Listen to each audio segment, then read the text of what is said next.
Your skill sets are useless. In your normal day-to-day life, you can exert influence on any decision you have taken. From a business perspective, you could, for example, decide on one course of marketing and then modify it, add to it, or detract from it, and the decision to produce those decisions would produce a different outcome.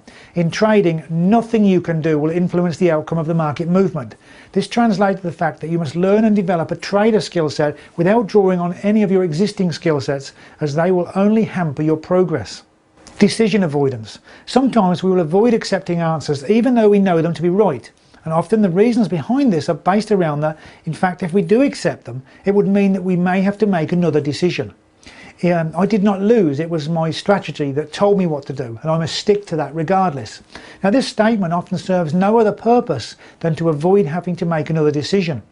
Now, decision avoidance in trading will cause needless losses. These losses come about as the trader avoids doing what he intrinsically knows has to be done. He or she will blindly follow a system that may have worked in the past in the hope that it's going to work this time, contrary to everything they are seeing before them unfold. Getting it wrong is getting it right. At what point will I question the validity of this trade? At what point will I accept I've got it wrong and close the trade? If I close the trade, what will I want to see if I allow me to trade in the opposite, that will allow me to trade in the opposite direction? These three questions should be written out and taped to your trading screen. They are designed to prevent your mind developing a belief and emotional attachment to the decision that you've just made. In other words, so that you do not become anchored into a decision that may ultimately prove to be incorrect. You need to be open for changing your plan, and you will only be able to do this if you do not become emotionally attached to your decision. How to lose. Now, people don't enjoy loss in any form, so it's totally normal and natural that we engage in loss avoidance. For a trader, however, this can have quite a devastating effect. A trader's mind must be developed so that loss avoidance is not present, because if it is, the trader will place stop loss orders and make trading decisions that contain elements of loss avoidance within them. This loss avoidance mentality is the 95% used, and it will be used by the market makers against the traders at any given point in time. Acceptance of a loss from a trading perspective requires the mindset that nothing is being taken from you on a personal level. Rather, this is a business transaction where you cannot and will not ever know the other party on a personal level. The other side of this transaction is not to take anything from you per se. It's just the market makers engaging their business of which you have elected to be part of, and there is nothing personal to become attached to. So how do you lose in a way that you can benefit? Any loss that you encounter should be immediately used as a potential indicator that you may have been manipulated into placing an incorrect order. Providing you are able to maintain this complete detachment from this perceived loss, you'll be able to evaluate your initial decision and as a result take subsequent positive action. Think of this as something like someone asking you for $50 for some information and they'll give you tomorrow, which will produce $100. You may be skeptical at first, but gradually, as this was repeated over and over, you'd gladly hand over your $50 for this piece of information. This is exactly how you should treat a trading loss, and you should develop your mind to the state of total acceptance that there is nothing personal in this. Taking a loss in this manner, with this level of acceptance, will often provide you with exactly the piece of information you require to go on and produce many times that initial loss. Many traders will stay in trades because they're not prepared to change their mind. They have given birth to and then further developed a belief that the market is going to go in one particular direction, and they will stick to it. Now, in our day-to-day lives, this is exactly how we function, how we need to function. In trading, this will have a very negative effect on your bottom line profitability. Now, let's now have a look at beliefs and what effect they can have in the trading environment. Emotions connected to life and death. Because how long do you hold on? How long do you hold on to this trade that's sort of not going in your way, but it is going your way, then it goes up and it's going, how long are you going to hold on to this trade? Okay? Questions you have to ask yourself: what if I let go? What if I let go? What's going to happen if I let go of this trade? Because if I let go of this trade now, I'm going to lose some money. Do I want to lose money or do I want to hold on? Where's the pain barrier there? Now, the pain barrier will be circulating or oscillating, let's say, between the no man's land. So in other words, let's do a little example here for you. You've decided to buy at this level here, and you've got your stop loss down at this level here. So you've bought here, the market's done this, gone up a little bit here, your stop loss is down here now. Now the market's come back down here, and now the market's going through here. So you're neither in the money, you haven't made any money yet, you haven't lost any money. If you close this trade, you will have taken a loss on there. At this point here, what's going on? Really, it's just really a mental challenge. Your beliefs are being manipulated by the live price. The live price is moving around, but it's manipulating what you believe about your trading position. At this point here, you become very vulnerable because you become disconnected from the box. Okay, you become disconnected of what really is going on in the market maker's business model. You become disconnected and you become focused down onto the last price, which is flicking up and down. Now, this price here, but this period between the buy and the sell is what I call no man's land. This is the manipulation of belief area through here, and I will give you some figures on this as we get further into this. But this distance between here is pretty much, well, I'll tell you now, it's pretty much around about 30 pips, and you can map this out on any market that you go to.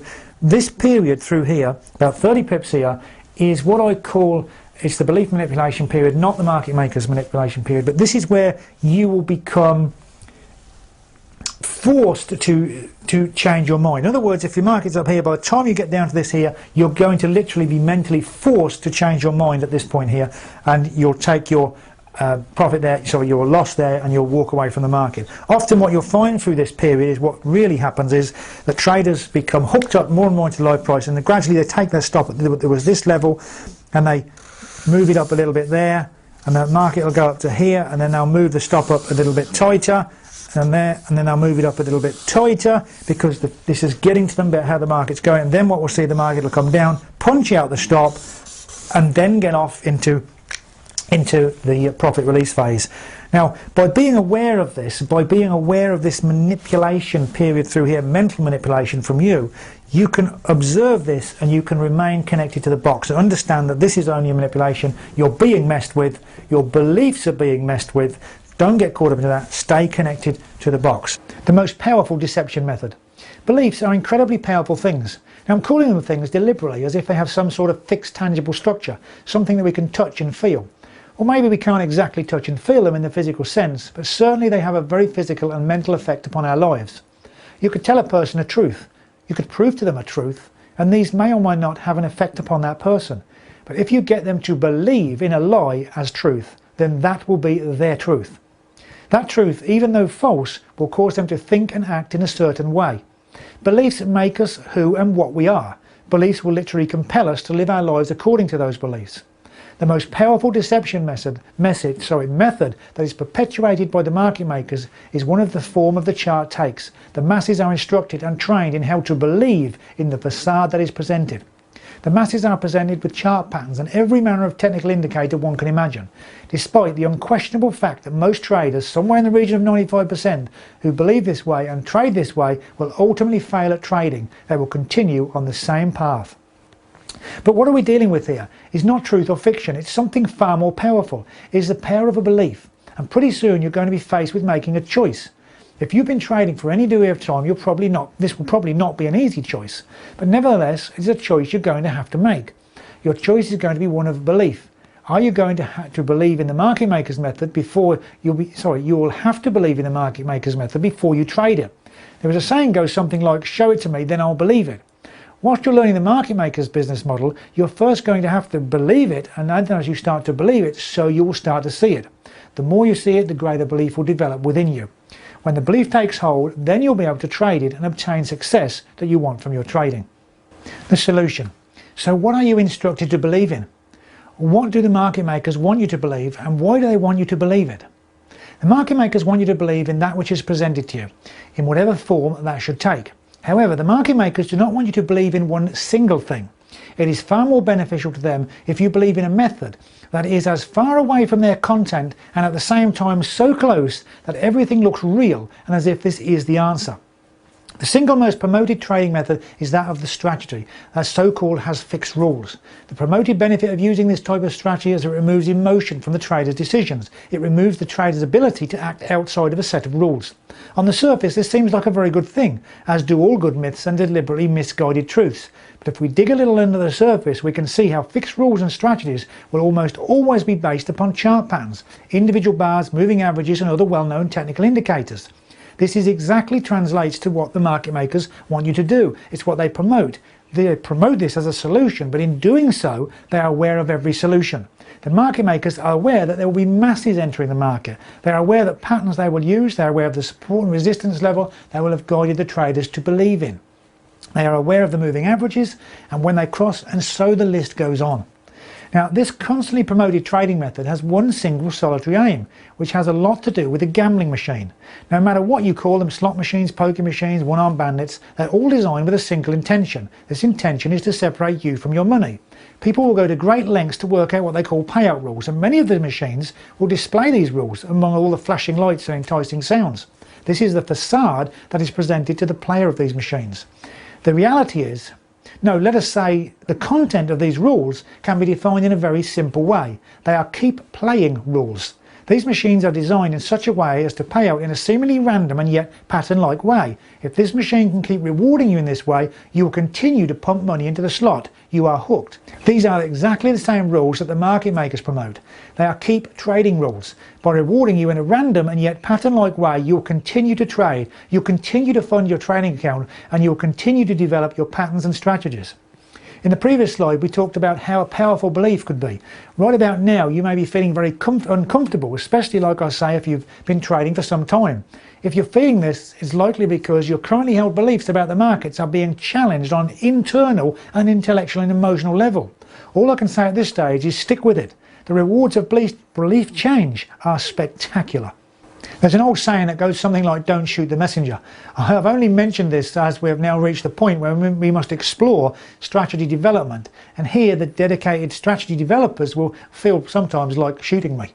Well, there's not much to be said on this topic other than regardless of what strategy you develop, it will at some point and to varying degrees come into alignment with the movement of any and all markets. Now, in this next slide, we're going to have a look at strategy developers' traits. As unpleasant as it is to say this, and I say it's unpleasant because personally I don't believe anybody should be placed in a category, the worst culprits are often computer programmers and engineers whose thinking can be quite linear and logical and progressive in nature. However, there are two sides to this coin, because on the other side, what I have found is that once this type of linear logical person is able to view the market maker's business model and then apply that linear logical side to the market maker's cycle, their success is rapid and very substantial. It's the flipping the coin to the other side that is the difficult part for these types of traders. Generally speaking, strategy developers will develop to cycles. Of course, they then test this on paper and the results are win-win-win.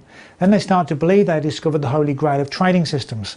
The level of confidence builds to the point where they're literally able to start trading with real money. Pretty soon they'll start to lose money, and finally they'll go back to development of the event to eventually catch another cycle, thus repeating the complete process over and over again. Now, we're now approaching the end of this course, so now is the time to shift our attention to things of a more personal nature. We're going to have a quick look at beliefs and how these are going to affect you in the trading environment.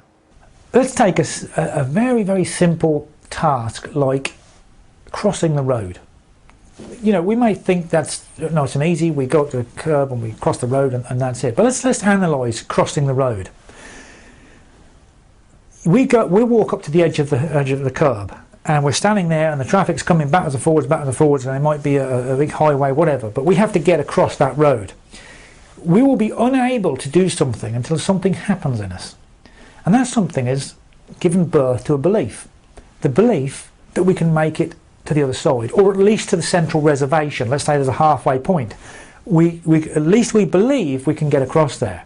Now, if we could be standing on a public crossing area and still standing there and unable to move. We see the traffic coming until we create that belief. So at the point of creating the belief, we can cross the road. We can then take that step and literally go across the road. Now, take a little example of this and understand how beliefs work as well on the masses.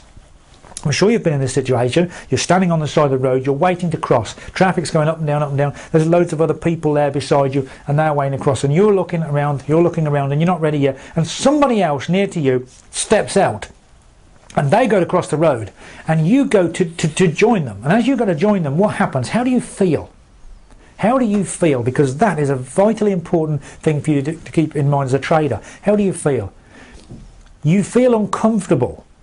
because the belief was not born in you, it was created in you by another person. The other person stepped out and you weren't entirely ready, so you leapt forward into there and you felt a little bit uneasy as you went across, and then maybe you went across, or maybe you didn't, you backed off and he went across or she went across and you didn't.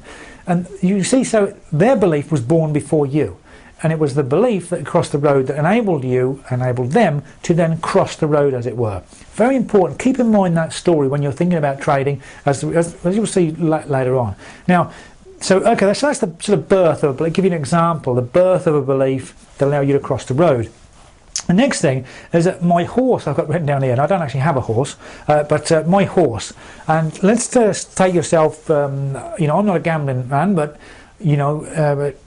certain times I might have a bet on the Christmas type of thing on a certain horse or whatever, but I just picked a name or whatever. But we look at the we go to a dog track or whatever it is. We go to a horse track and we say, okay, I'm gonna bet that horse. I like the name of that horse, and so at that point there, you say, right, that's the one for me. You mark on the box and you pay your money across. Now, what happens at that point? Now, nothing's happened to your horse. Your horse is exactly the same horse that it was 5 minutes ago. But suddenly, in your mind now, your horse is the best horse. You believe your horse is going to win. It takes on a completely new development. So the initial belief was, well, that's the one I'm going to bet on, that's the one I win. And now suddenly it's going to be good. You look at the horse and you see it trotting out on the track, and you look at your horse, there it is, there's number 8. Let's say it was number 8. There we go, that's my horse number 8. And you look at this horse and you focus in on it, and it becomes the best horse on the track. Suddenly everything's good about this horse, and yet nothing has changed with the horse, nothing at all. It's only your belief. So life and death. So sorry, just finishing up on that. So crossing the road, the birth of the belief. Okay, as we take on a belief, it becomes stronger. Okay, and then we get more hooked into that belief, and then we come to the life and death. So giving life to the belief, you might say, is these two, and then we have the death period. Now let's take this as a horse race. I think it's a good example. The horse starts off number 8 and it's in the lead and it's doing well and doing great, and so as it's doing more and more, so your belief gets higher and higher and stronger and stronger and stronger in this, and gradually it drops back off, and the horse comes in, last, and there's the death, and that's the end of the race. But that period of time running through the race, whatever it is also how we function, how our minds function in terms of beliefs, especially in the market. We can actually take a trade in the market, and we can say, okay, the market's going to go up from here, this is where I believe it's going to go. We take that trade, we believe that trade, and the market starts to go off, starts to move up, and our belief becomes reinforced. We feel stronger, we feel better about that, we feel good about it. And what happens is here we say, yes, we convince ourselves it's going to go up. Often at that point then we'll move a stop up closer onto it, because now it's not going to go back, it's going to go up. And then eventually the market starts to come down, and what happens then is we get challenged, our belief gets challenged. So forget about the price now. Forget about the market price and think about what's actually going on within you as a trader. It's not price that's being manipulated. It's your belief about price that's being manipulated. And that is the essence what we're talking about here. That when we're talking about market making and manipulation, we're not talking about price, although price is the form, the content. The thing behind there that's being manipulated is your belief about future price. And belief is a lot easier to manipulate when you're talking about the masses than it is price. Once you can get to manipulate beliefs, you can get people to act in certain ways. If you believe you're going to win in this trade, then you will be willing to put your money into the market at this point. If you believe you're going to lose, you will not. So by manipulating beliefs, the market makers have control of you, control of the masses, and control of the market. Not by manipulating price, but by manipulating belief. Some core principles to set you free. The use of trading history to predict the future is flawed. Developing fixed strategies is a delusional pastime. Traditional technical analysis is the blind leading the blind into a self-fulfilling prophecy. Now, contrary to popular opinion, the markets are not complex at all. The global markets are a highly efficient and yet simple money-making machine that you can tap into. The leap of faith. This is a picture of my son when he was aged about 14 years. At 14 years of age, I guess it's a lot easier to put your faith into something without questioning it too much. The chap standing behind him has just said to him, when you go, look straight ahead and try to launch your body horizontally. He's about to jump from the Kauai Bridge. Mum and Dad were of course watching him with terror in their hearts. Part of us was wishing that he would say no at the last moment, like others had, but on the other hand we wanted him to of course enjoy the experience. The moment came and he made the leap into the unknown. I think he did get a pretty good horizontal leap, and of course there was no going back. Training the market maker's business model takes a similar leap. There can be no half measure. For example, you cannot be looking at the content of the market one moment and then trying to bring meaning to that content via the use of a chart pattern. You have to train your brain to think like the market makers. You have to be asking the same questions they are asking and then seeking the same answers. This is not difficult. However, in order to make it easy, it require a complete mental shift. This will be your greatest challenge over the next few weeks, making that mental shift to be continually observing the content as opposed to the form the chart is taking. I was thinking of wishing you good luck at this point, but the truth is luck has nothing to do with it. The difference between success and failure as a trader is very small. I often refer to them as being as far apart as the thickness of a cigarette paper. That thickness of a cigarette paper is nothing more than a belief line, but the line nevertheless you will have to cross on two levels. The first being the belief in the market maker's business model itself. This is not difficult for you because by observation of everything that we've worked through and looking at the markets, you'll quickly observe the truth and thus develop the belief. The second level of the belief is the belief in yourself, the belief that you can do this. The belief in what you are seeing is the true story of the market unfolding before you, and then instantly having the belief that you can interact with that model and thus profit. I will do all I can to assist you in developing that belief, but when it comes right down to the line, in order to experience everything that trading success means to you, you will have to take that leap of faith and launch yourself forward into a point where there can be no return. Now might be a good time to put this course away for a day or two and let things sink in, then come back to it and work through it again. I promise on the second viewing, answers will start leaping into your mind, causing a smile on your face, and by the time you get to the third viewing, your journey will have started and you'll see a clear destination in view. Well, that's it for now. All the very best for my family, yours. Catch up with you soon on the website. Well, where to from here? My suggestion is get to the downloadable guide and go through all the videos in this training series. This way you can quickly navigate to any lesson you might want to repeat. You might also want to add a copy of my book to your trading library, which is what all this training is based on. Check out the reviews on the book, they are huge, and there's a link below in this video. As always, you can also contact me personally for any help or guidance, and finally, if you want to check out my personal indicator to apply to your trading view charts, then you'll also find that link below and on the website learningtotrade.com. Well, that's it for now. All the very best from my family, yours, and let's keep in touch.